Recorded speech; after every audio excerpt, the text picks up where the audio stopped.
하나님 말씀은 로마서 15장 14절에서 21절입니다.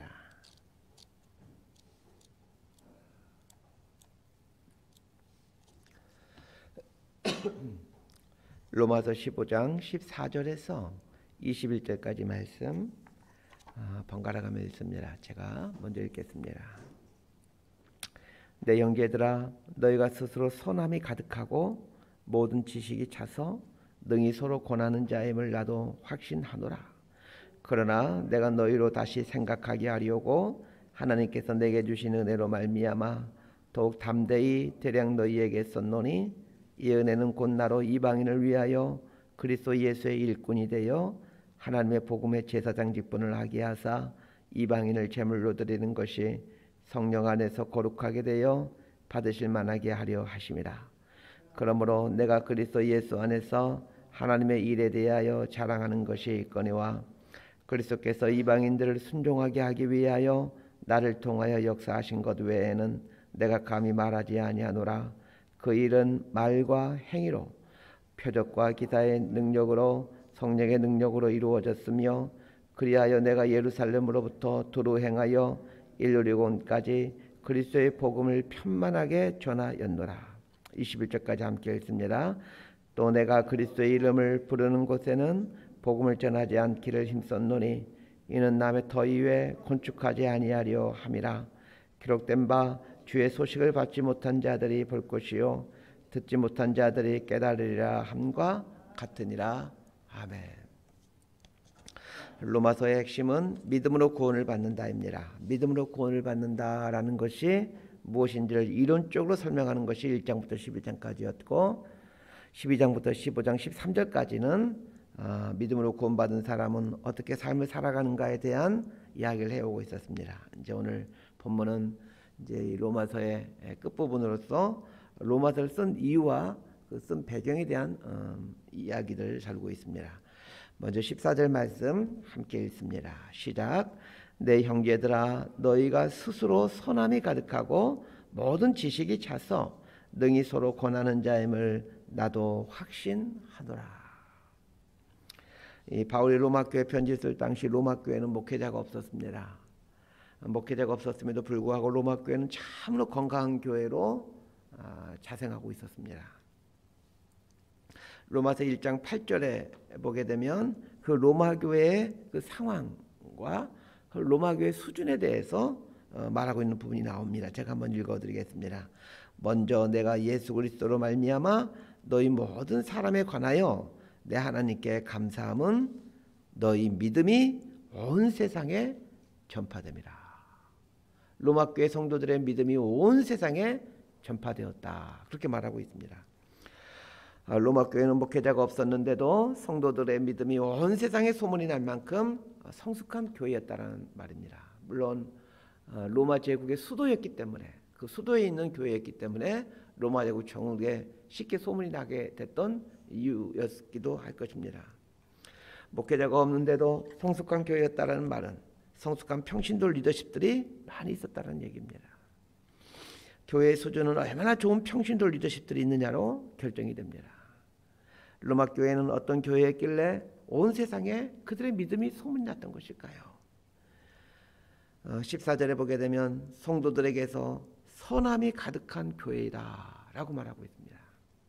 선하다라는 말의 헬라어는 아가도스라는 말인데 악과 대항하는 선을 뜻하는 단어입니다.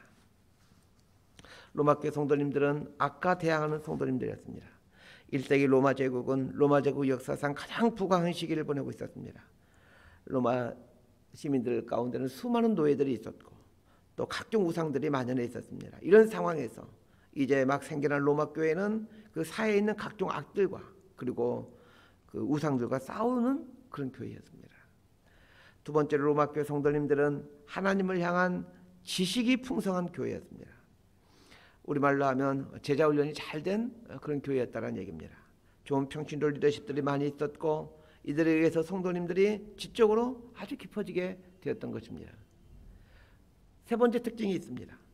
로마교회 성도님들은 서로 권하는 자들이었다, 그렇게 말하고 있습니다. 무슨 말입니까? 성도 간의 교제가 풍성한 교회였다는 얘기입니다. 15절 말씀 우리 함께 읽도록 하겠습니다. 시작. 그러나 내가 너희로 다시 생각나게 하려고 하나님께서 내게 주신 은혜로 말미암아 더욱 담대히 대량 너희에게 썼노니.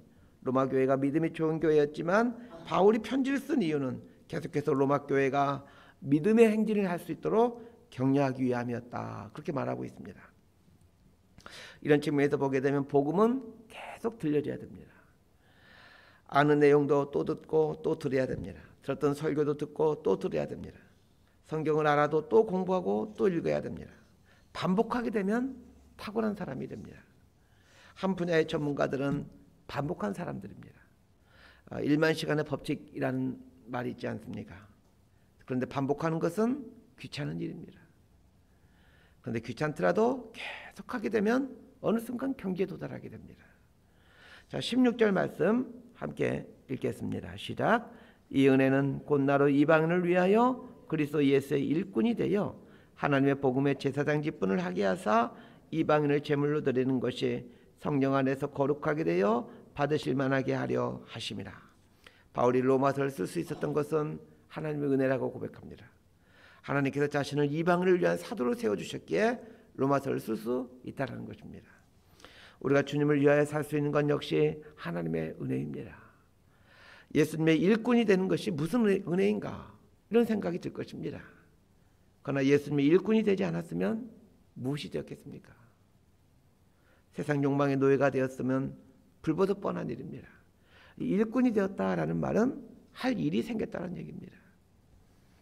일이 있다라는 말은 사명이 있다라는 말입니다. 예수님을 위하여 할 일이 있다라는 것을 불평하지 않게 되기를 바랍니다. 자기에게 너무 많이 일이 맡겨지는 것에 대해서 불평하지 않게 되기를 바랍니다. 일이 많다는 것은 쓰임받고 있다는 얘기입니다. 바울은 자신이 어떻게 쓰임받았는지 자신의 과거 이야기를 해주고 있습니다. 그것이 17절 이하의 말씀입니다. 우리 17절 말씀도 함께 읽습니다. 시작. 그러므로 내가 그리스도 예수 안에서 하나님의 일에 대하여 자랑하는 것이 있거니와. 바울은 자신의 지난 인생을 돌아보면서 자랑할 만한 것이 있는데 그것은 그리스도 예수 안에서 행한 것들이다 라고 말합니다. 예수님과 상관없이 행한 것들은 자랑할 것이 못 된다는 것을 알게 됩니다. 그래서 바울은 빌립보서 3장 8절에서 이렇게 고백합니다. 또한 모든 것을 해로 여김은 내 주 예수 그리스도 예수를 아는 지식이 가장 고상하기 때문이라. 내가 그를 위하여 모든 것을 잃어버리고 배설물로 여김은 그리스도를 얻고. 예수님과 상관없는 인생의 자랑들은 모두가 다 배설물이었다는 것입니다. 그런데 17절을 보십시다. 그리스도 예수 안에서 하나님의 일 이렇게 표현되어 있죠. 우리는 우리의 이름으로 하나님의 일을 할 수 있는 사람들입니다. 겉으로 보기에는 하나님의 일인데 예수 안에서 한 일이 아니라 내 이름으로 하나님의 일을 할 수 있는 사람들이 우리들입니다. 예수 안이라는 말에 안을 의미하는 전치사가 n인데 이 n은 이 위치를 나타내는 전치사입니다. 내 마음과 생각이 예수님 안에 있을 때 하나님의 일은 분명 자랑거리가 될 수 있습니다. 그러나 내 마음과 생각이 예수님 밖에 있을 때 하나님의 일은 또 다른 배설물에 불과합니다. 우리는 여러 가지 모양으로 교회를 섬깁니다. 헌금도 하고 봉사도 합니다. 그러나 우리의 헌금과 봉사가 예수님 안에서 행해지고 있는지를 매 순간 돌아봐야 합니다. 특별히 교회 안에서 하루 종일 시간을 보내는 저 같은 목사들은 이 말씀을 가슴에 새겨 놓아야 됩니다. 예수님 안에 거하면서 목회 일을 하고 있는가를 돌아봐야 됩니다. 18절과 19절 말씀 함께 읽도록 하겠습니다. 시작. 그리스도께서 이방인들을 순종하게 하기 위하여 나를 통하여 역사하신 것 외에는 내가 감히 말하지 아니하노라. 그 일은 말과 행위로 표적과 기사의 능력으로 성령의 능력으로 이루어졌으며 그래야 내가 예루살렘으로부터 두루 행하여 일루리공까지 그리스도의 복음을 편만하게 전하였노라. 예수님께서 바울을 당신의 종으로 선택하셨습니다. 그러나 바울이 예수님의 부르심에 순종하지 않았다면 예수님은 다른 사람을 사용하셔서 당신의 일을 이루어 가셨을 것입니다. 그러므로 겉으로 보기에는 바울이 이방인들을 선교하고 바울이 이방 지역에 많은 교회를 세운 것 같지만 이 모든 것들은 바울을 통로로 사용하신 것에 지나지 않습니다. 이방인에게 복음을 전하고 이방 쪽에 교회를 세우게 하신 분은 예수님이십니다. 이 일에 바울은 통로로 사용된 것뿐입니다. 바울은 통로로 사용되기 위해서는 예수님 안에 있어야 합니다. 그리고 통로로 사용되는 순간순간마다 내가 정말 예수님 안에 있는가를 끊임없이 성찰하며 또 자신에게 물으며 살아가야 합니다. 예수님께서 통로로 사용하시기 위해서 부르신 것이 확실하고 매 순간의 삶의 자세가 예수님 안에 있다라면 예수님은 반드시 통로된 자의 그 말과 행위에 성령의 능력을 부어주십니다. 그렇게 함으로 예수님은 당신의 나라를 세워가시는 것입니다. 바울이 예수 안에 있었기에 그의 입술을 통하여 나온 설교들이 수많은 이방인들을 구원할 수 있었습니다. 바울이 예수 안에 있었기에 그를 통하여 수많은 기적들이 나오게 됩니다. 수많은 이방인들이 구원을 받고 수많은 기적들이 일어나는 상황에서도 바울은 한치의 흔들림 없이 예수 안에 자신의 존재를 위치시켜 갔습니다. 1차 선교 여행기인 루스드라에서 바울 일행은 안진뱅이를 고칩니다. 안진뱅이를 고친 사람은 바울이었습니다. 고작 이 기적을 본 그 루스드라의 수많은 사람들이 바나바를 향하여는 제우스라 하고 바울을 향해서는 헤르메스라 하면서 그들 앞에 엎드려 경배합니다. 심지어 루스드라에 있는 신당의 제사장이 소를 잡고 환을 가지고 와서 바울과 바나바를 살아있는 신이라고 선포하고 그들에게 제사를 드리려고 합니다. 그때 바울이 옷을 찢으면서 소리를 지르면서 이렇게 말합니다. 나는 여러분과 똑같은 성경을 가진 사람에 불과합니다. 자신의 말과 행동을 통해서 놀라운 기적이 일어나고 그 기적 앞에 수많은 사람들이 무릎을 꿇을 때도 바울은 여전히 예수 안에 자신을 위치시켰습니다. 그래야 예수님은 바울의 입술을 통해서 수많은 회심자들이 생겨나게 하였고 그의 몸을 통해서 수많은 기적들이 나타나게 했던 것입니다. 예수 안에 있다라는 것은 단순히 입과 행동을 통해서 능력과 기적이 나타나는 것만을 의미하지 않습니다. 우리 20절 말씀을 함께 읽도록 하겠습니다. 시작. 또 내가 그리스도의 이름을 부르는 곳에는 복음을 전하지 않기를 힘썼노니 이는 남의 터위에 건축하지 아니하려 함이라. 그리스도 안에 있었기에 바울은 예수를 믿는 사람들이 있는 지역에는 복음을 전하지 않기로 결단할 수 있었습니다. 복음의 불모지에 가서 복음을 전하는 것은 참 어려운 일입니다. 오랜 시간과 많은 수고를 들여야만 열매를 맺을 수가 있습니다. 예수 믿는 사람들이 있는 곳에서 그들과 함께 복음을 전했다면 쉽게 교회가 세워지고 쉽게 바울의 이름이 유명해지게 되었을 것입니다. 이 달콤한 유혹을 바울은 가감히 떨쳐버렸습니다. 그 비결은 무엇입니까? 그리스도 예수 안에 있었기 때문입니다. 그리스도 예수 안에 있었기에 예수님의 방식, 십자가의 방식을 선택할 수 있었습니다. 이처럼 예수 안에 자신의 삶을 위치시킨다라는 말은 자신의 삶에 십자가의 방식을 적용시킨다라는 뜻이기도 합니다. 그리스도의 이름을 부르는 곳에는 복음을 전하지 않겠다라는 말은 편안함에 자신을 매놓지 않겠다라는 말입니다. 누구나 편안한 곳에 있고 싶어하는 것은 인지상정입니다. 우리의 삶에서 이미 그리스도의 복음이 전하여진 남의 터는 어디입니까? 또한 나의 삶에서 아직 그리스도의 복음이 전하여지지 않은 그 고생과 땀과 눈물을 요구하고 있는 것은 어디입니까? 십자가에 달리신 예수님의 눈이 응시하고 있는 것은 어디입니까? 우리의 삶을 예수 안에 위치시켜 놓으십시다. 그러면 십자가에 달리신 예수님이 응시하고 있는 것이 보여지게 됩니다. 말씀 정리합니다. 로마교회 성도님들은 손으로 사회 악과 사람들이 행하고 있는 죄와 싸워나가는 성도님들이었습니다. 그들은 평신도 리더십들로부터 지속적으로 말씀의 양육을 받았습니다. 그리고 말씀 안에서 뜨거운 교제를 나누었습니다. 로마교회 성도님들은 계속해서 복음을 듣고 또 들었습니다.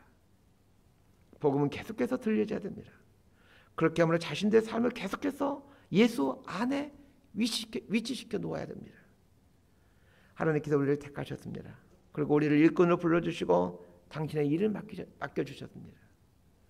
우리 말과 행위로 당신의 일을 이루어가기를 원하셔서 성령님을 보내주셨습니다. 우리가 지속적으로 예수 안에 우리의 전 존재를 위치시켜 간다라면 성령님은 내 말과 내 몸을 통해서 능력을 나타내실 것입니다. 그래 예수님의 나라를 세워가도록 하실 것입니다. 예수 안에 있다라는 말은 우리의 삶의 십자가의 정신을 적용시키는 것이라고 말씀드렸습니다. 예수 안에 우리의 전 존재를 위치시킨다라면 십자가에 달리신 예수의 눈이 응시하고 있는 것들이 보여지기 시작합니다. 오늘 흐트렸던 우리의 생각과 마음을 예수님 안으로 옮겨 놓으십시다. 그리고 우리의 말과 행위를 통해서 그분의 나라가 세워져 갈 수 있도록 우리 자신을 올려드리십시다. 이렇게 살아가면서 매 순간 우리의 입술로 고백하십시다. 이 모든 것이 하나님의 은혜입니다. 이렇게 말입니다. 이렇게 살아가는 저와 여러분의 삶이 될 수 있게 되기를 진심으로 소망하고 축복합니다. 기도하겠습니다. 하나님 아버지, 우리의 삶을 예수님 안으로 옮겨 놓을 수 있게 되기를 원합니다. 예수님처럼 생각하고 예수님처럼 말하고 예수님이 가시는 곳에 갈 수 있게 하여 주옵소서. 그래야 우리의 일평생의 삶이 온전히 그리스도의 통로로 사용되게 하여 주옵소서. 이렇게 살아가는 순간순간마다 나은 아담의 그리스도의 은혜임을 잊지 않아 이 모든 것이 하나님의 은혜입니다. 온 마음으로 이런 고백을 하며 살아가는 복 있는 인생들 되게 하여 주옵소서. 예수님의 이름으로 기도드리옵나이다. 아멘.